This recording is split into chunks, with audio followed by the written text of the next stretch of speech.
Hello everybody! I'm back! So for today's video ay gagawa ako ng pandesal. So mabilis lang to, kukunti lang yung ingredients niya. Kayang-kaya natin gawin to.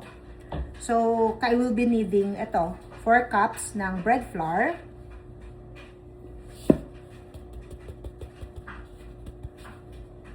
Tapos mag-a-add ako ng half cup ng brown sugar. And 10 grams ng instant dry yeast. So ito, dry yeast. Hahaluin ko lang siya. Ayan. Instant dry yeast. Haluin ko lang to siya. I-mix lang. Dry muna.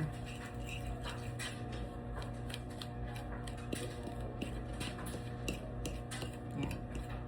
So, ang gagamitin ko talaga today is ang aking kamay. Nahugasan ko naman na rin yung aking kamay. So, ayan. Maghahalo muna ako ng dry. Tapos, next ingredients, ang dadagdagan natin dito, I will add, kailangan natin ng 1 large egg at saka yung 1 egg yolk. So, ito na. Break ko muna siya.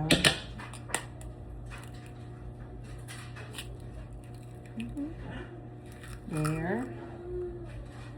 At saka, kailangan ko lang ng egg yolk. So, ihiwalay ko lang yung egg whites saka egg yolk. So, ito. Isang egg yolk. There. Ibibit ko muna siya and then i-add ko na dito sa dry ingredients.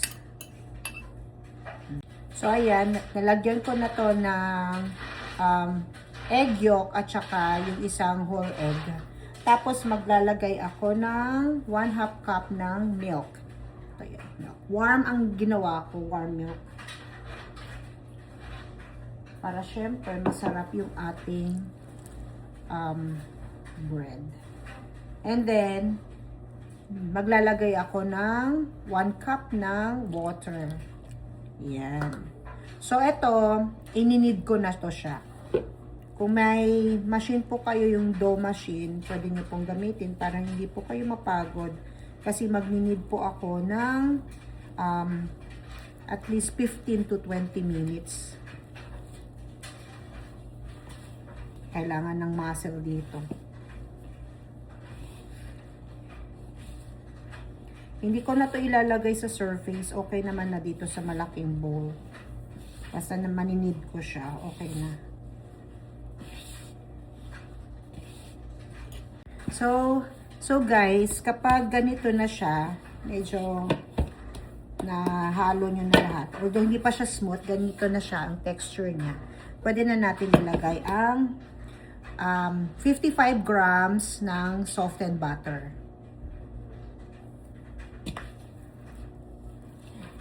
So, magko-continue ako ng magninidnet. Imamasa ko lang siya hanggang sa magiging soft na talaga yung dough natin. Medyo madikit siya. Kaya nilagay ko na rin yung butter. Okay guys. So, sa part na ito, ayan, nung nilagay ko lang yung butter, ang butter pala na gamit ko ay salted butter. So, pag ganito na yung texture niya, itsura niya, pwede na natin lagyan yung salt na 2 teaspoon. 1 teaspoon po yan. So, 2 teaspoons ng salt. Ayan natin siya. Tapos, imamasa na naman natin ulit. Kaya, maraming beses tayong magmamasa hanggang magiging smooth ang ating dough. So yun, after ng 48 years ng pagmamasa, ay, pagod. So eto, magwi-window pane test tayo. Ayan, pag ganon. Ganyan ba? Ayan, kita ito. Medyo tricky lang kasi talaga tong bread flour kasi mataas yung protein niya. So, matako siya sa water. So, dapat dun sa ingredients or measurement na binigay ko, kailangan may extra kayo mga 2 to 3 tablespoon ng water. Kasi hindi lahat ng brand ng bread flour ay pare-parehas. So, baka mamaya pag nag-try kayo, parang yung gawa nyo dry, sinunod nyo naman ang instruction pero dry. So yun, ang technique dun is magdadagdag kayo ng water hanggang sa makuha nyo yung consistency na gusto nyo sa dough. So ito siya, malambot siya, ayan. So ipoproof ko na to siya ng 1 hour. So babalikan na lang natin after 1 hour. Ayan, so nagbabalik. After 1 hour ng proofing ng dough, eto na, bubuksan ko na. Tadaan! So, eto na siya. Ooh, ayan. Lumaki na siya. Ayan na siya. Yee! So, ipapunch na. I-release na natin ang gas. Ayan, ganyan lang. Tapos, pag after neto, yun, i-divide ko na siya. Wala ka naman kasi akong weighing scale. So, according na lang sa kung anong gusto kong size. Estimate ko na lang. So, yun. So, eto na. Dito papasok si breadcrumbs. Siyempre, ang pandesal, kailangan may breadcrumbs siya na coat. So, maglalagay lang ako ng breadcrumbs dito sa bowl. Ayan. Tapos, itong dough, i-divide ko lang siya na, kasi, i-divide ko lang siya ng dalawa. Ayan. Tapos, maglalag, gawa ng log na ganito. So, kung gaano kalaki yung pandesal na gusto nyo, depende na lang sa inyo. Unless na ibebenta nyo or gagawa kayo ng, ayun, depende kung gaano kalaki. Small, medium, large. So, ayun, magro-roll lang ako. Gagawin ko lang siyang ball. Tapos, ayan, i-roll ko siya dito sa breadcrumbs. At ilalagay ko na siya dito sa baking pan. Gumawa ako ng gumawa akong pandesal 2 days ago yata. So, bale, nag-off yung screen kasi. So, gumawa ako ng tinapay 2 days ago. Papakita ko sa inyo kung gaano siya kalambot pa rin. Kahit after 2 days na. So, ayan. Tatapusin ko lang siya.